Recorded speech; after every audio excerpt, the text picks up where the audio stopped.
everybody. Thank you for joining us for another episode of the Rising Tide Leadership Podcast. We have a great show in store for you today. So whether you are listening to the podcast or you're watching us on YouTube, we encourage you to download the show notes and follow along if you can. My name is Amber Jordan, and as always, I am here with Dr. Michael David Morales, aka Mo. How's it going today, Mo? Hey, what's going on? I'm doing really well, Amber. It's good to be here, and I'm ready. Let's talk about leadership. All right. Well, a couple weeks ago, we were talking about leaders being committed and being all in. And we made the statement that the leaders have to make the decision to commit to leadership. And I understand that you've been having some conversations with some of our listeners about that particular issue that, okay, we want to commit, but how do you really make decisions once you've committed? And I was thinking about, a lot of the decisions that we make come from an original decision. Like, I decided to be a parent, and then I had to decide every single day to parent, which is a very different thing, being a parent and actually parenting.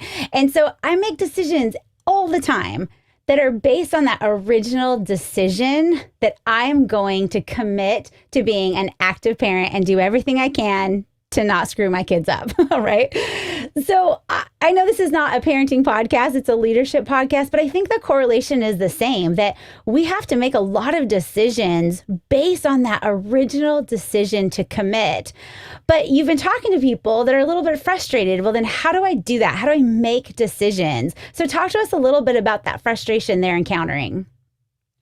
Sure. I think one of the things that comes up all the time when I talk to leaders about decisions is that much of the time they really are just faking it and not making it, meaning they're not making the right decisions or good decisions, or they're not making any decisions at all. And so you need to have confidence, and it's important that if we're going to do that, we know how to do it correctly. And so I did a little bit of digging into my own decision-making process. And so I thought it might be helpful to share that with our listeners today.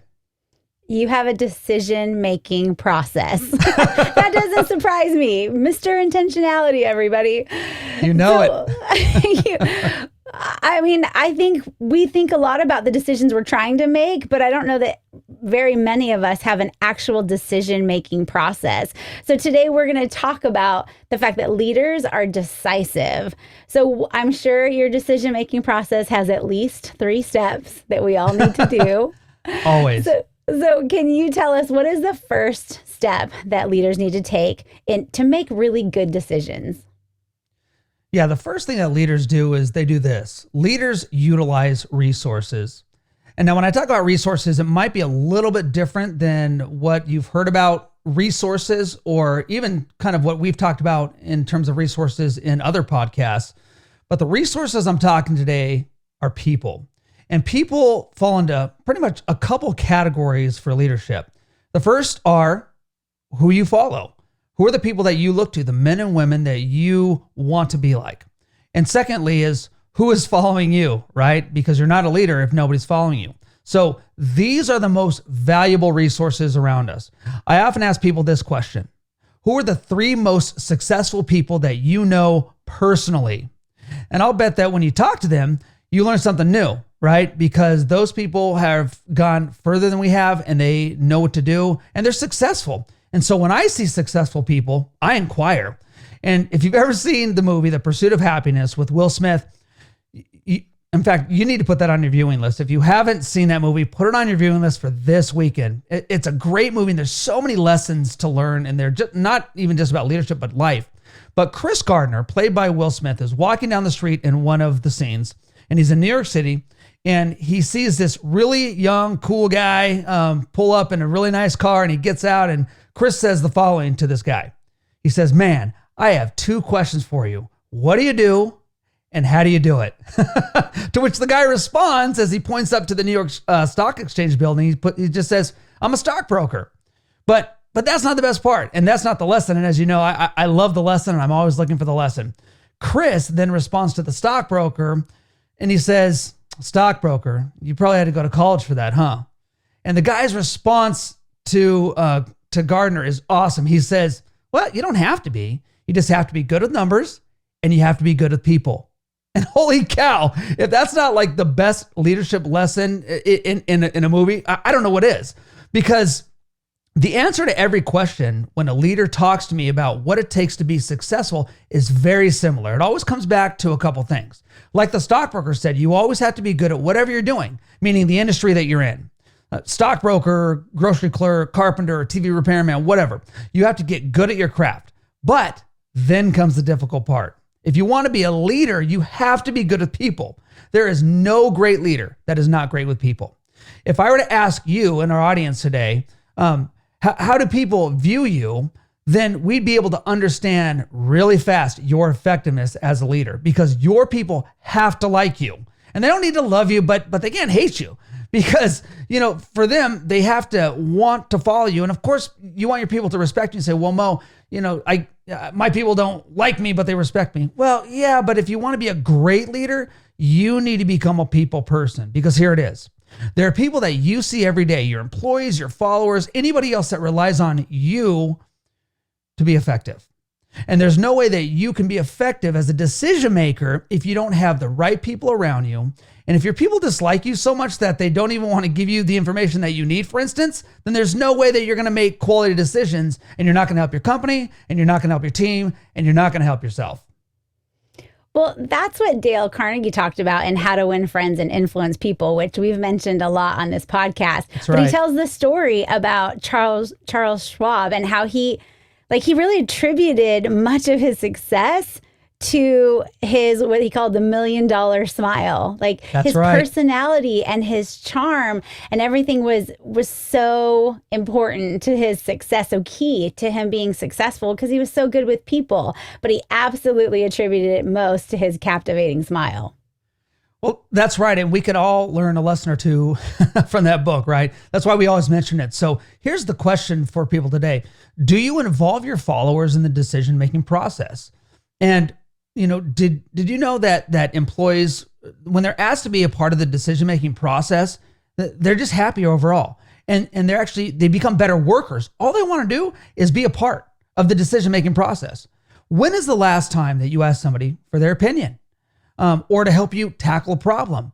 Don't be the leader that thinks that they have to be the hero, the Lone Ranger. You're only going to exasperate yourself. You're only going to frustrate your team, and you're only going to make poor decisions in the things that you're trying to decide about.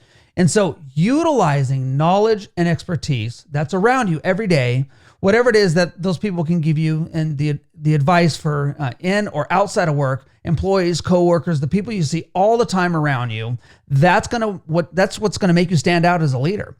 And when you utilize resources that are right in front of you, you get as much information that you can, and then you're going to inevitably improve your ability to make quality decisions. And this is going to, in the long run, help you make a positive impact on your team, yourself, and the company. Okay, so leaders utilize resources. What is the second thing that leaders do to make better decisions?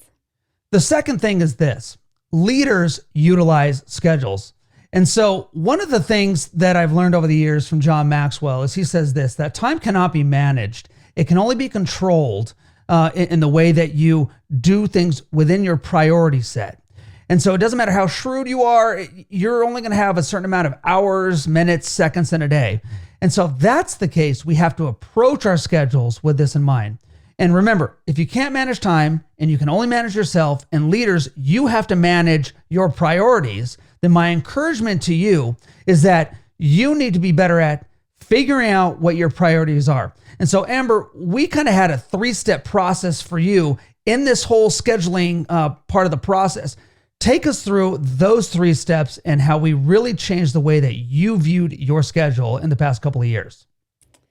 Well, the first thing we had to do is we had to decide my priorities, or I had to decide, but I needed help figuring out, with all of the things that come our way and can be on our plates, what is my priority in this particular season? And it changes from time to time, but I had to decide the priorities. And then I had to learn how to communicate them clearly and in advance. So when I would meet with people, or when I was having to let people know, hey, I can do this, but I can't do this. I can meet with you from this time to this time, but I had to protect the other priorities that were on my plate. And then lastly, I had to calendar everything. I had to put everything in its place, even, leisure activities and hanging out with family and friends. And that seems weird sometimes to, I'm going to schedule you in for, to go to Panera or whatever. But it's important because it says, hey, you're a priority, but it lets everything else and everyone else on your schedule know you're a priority too. And so those were the three things that were most effective to help me begin to utilize my schedule effectively. Yeah. And Amber, that really was very helpful in the way that you started tackling issues and problems. And so with that being said, the question is for our leaders, are you prioritizing each part of your job and your responsibilities properly? Because you have to do that. And I would say that the majority of people live in the urgent and not important category, and they spend a lot less time in the important but not urgent category. We're always trying to put out a fire, right? And so if you don't know what I'm talking about, you need to pick up Stephen Covey's 7 Habits of Highly Effective People. And I do that today. It's such a great read, and he'll help you identify those different quadrants. And so the reason that this is so important is that when we start to figure out what's not important in business and life or whatever, it's going to start, we get those things out of the way and we start being better at the decision making process. Meaning there's no such thing as a one size fits all approach to decision making. And unfortunately, I see so many leaders that use that approach. They have one way of doing things. They have one way of getting things done. And so prioritizing your schedule is going to help you be rigid, like you had mentioned, Amber, so that you can allow time for flexibility to focus on other things that are important, but maybe not urgent.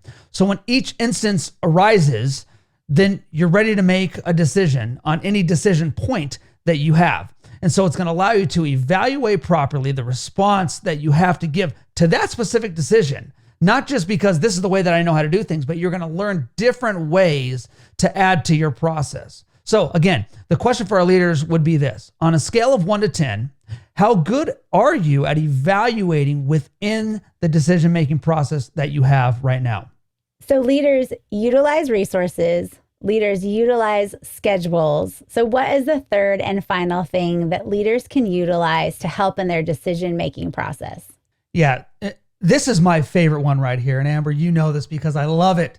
And here it is. Leaders utilize uncertainty. And man, that is one of my favorite words. Amber, you know that I live by that word because this is how leaders make their money in the uncertain places in life. People are going to look to somebody when they are in times of uncertainty. And so the problems that we face in life always have to do with some kind of uncertainty, but people don't like that. It makes them uncomfortable. And that's why leaders and leadership is so important.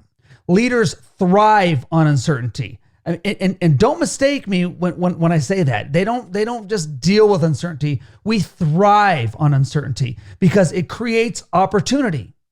Uncertainty creates opportunity.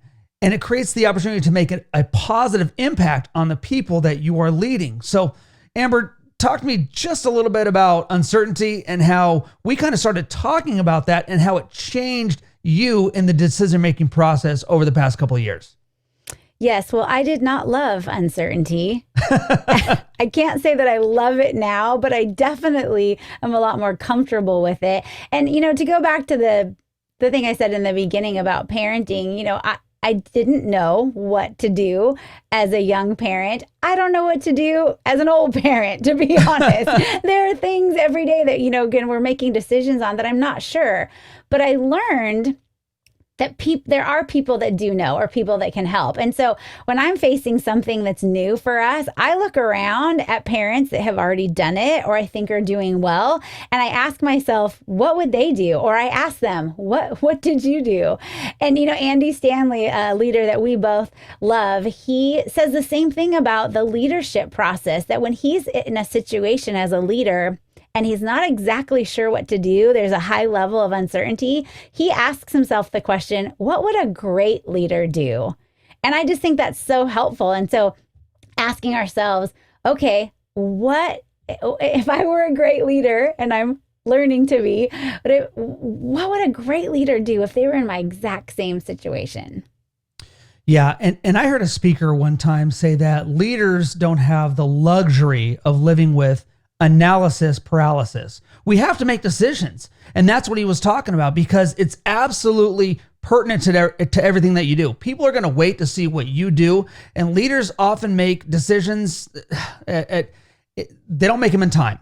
And you're gonna be in situations where there's low, moderate, or even extreme uncertainty. But whatever those situations are, those times of uncomfortableness, you need to be ready for them. And so the truth is that you'll never have all of the information or advice or pieces of the puzzle to make the decision that you think that you need to make. And as soon as you realize this and accept it for what it is, then you're going to be able to make decisions within those time constraints and any given circumstance. And it won't necessarily be the best decision all the time, but it's going to be a decision, and you're going to learn for that. And then you're going to see that making those changes is really going to make you a better leader. So Mo, why don't you give us a little more of a practical example? Like how can we view uncertainty in a practical way? Yeah, leaders need to know how to become very comfortable with uncertainty. That's it, because this is a part of the process that's never going to go away. Before, during, and after a problem, there's going to be uncertainty. When you have to make the tough calls, time is the best teacher, right? And if we see that there's a lot of Monday morning quarterbacks out there, and when it comes to leadership, but of course, this doesn't negate your responsibility to make good decisions now. But it does mean that you have to make decisions. And so the best thing that you can do is get as much of the information that you can with the time and the resources and the information that you have available to you, and then make quality decisions so that you can put the team at least in the right direction. So once you're moving in the right direction, you can steer the car to make sure that it continues to go in that right direction. So the course corrections at that point are going to be probably at a higher level of clarity, because the opposite of uncertainty is clarity. And so you want the uncertainty to be as low as possible, the clarity to be as high as possible. But Amber, you're really never going to be 100%. So leaders, you just got to get out there and start making different decisions within the problems that you face. Seems like a lot of leadership is about getting comfortable with the uncomfortable. So leaders utilize resources, leaders utilize schedules, and leaders utilize uncertainty. So Mo, as we're wrapping up this episode, what are some of your final thoughts for us today? Yeah, remember that all of us are different, and we have different habits during the decision-making process. And some people go with their gut and other people don't. Some people need a ton of information. Some people don't need a lot. But there's some kind of sweet spot for that decision-making process for you. But if you're not thinking about the decision-making process, then you can't become a better leader. So my encouragement for our listeners today is to figure out how you approach the decisions that you have in your life, and where you need to make adjustments to that approach so that you can start making better decisions. And I'll end with this. One of my favorite episodes of one of my favorite series of all time, the series is called Band of Brothers, and it's on HBO. And in the seventh episode, First Sergeant Lipton, who is this incredible soldier, says about his commanding officer, so his direct boss. And this guy's name is First Lieutenant Dyke. And so First Sergeant Lipton says about First Lieutenant Dyke, he says, Dyke wasn't a bad leader because he made bad decisions. He was a bad leader because he made no decisions. And man, that really just resonates with me. And I hope it resonates with you out there today. So leaders, I'll leave you with this. Figure out your process, make good decisions, and manage those decisions. Well, that brings us to the end of this episode. Thank you again, everyone, for joining us, and we look forward to seeing you next time.